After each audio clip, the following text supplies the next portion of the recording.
Hello po sa ating lahat. Magandang araw po. Welcome back to my channel, Tistra. So, ngayon po ay magluluto po tayo ng gulay na may century tuna po.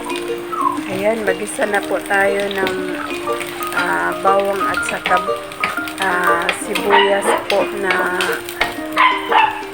Bombay po. Ayan.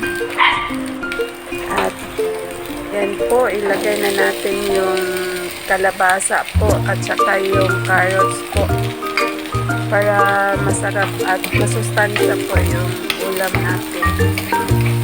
Ayan po, mix lang po natin at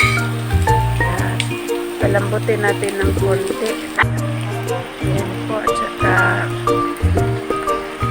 nilagyan mo, lalagyan na natin ng century tuna po. Pampalasa po ito sa ating gulay po. At palambutin na po natin ito. Yung gulay. Madali lang po ito. Yan. Tiplahan na po natin ng asin po. Pero kanina nilagyan ko ng konting po. Toyo po.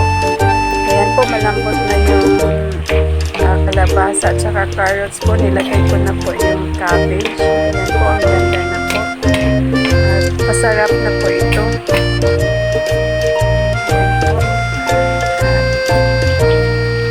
Nilagyan ko din ng ng onion spring po para lalong sumarap po. Ayan. At gumanda po yung gulay natin.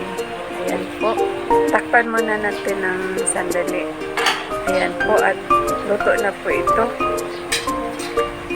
Ayan po. Ang sarap na po ito. Ito po. Kasi babaonin po ito ng anak ko sa office po. Yan ang ulam niya. Kaya maaga po ako nagluluto. Gusto kasi niya yung gulay po. At yan po, thank you po so much po. God bless po.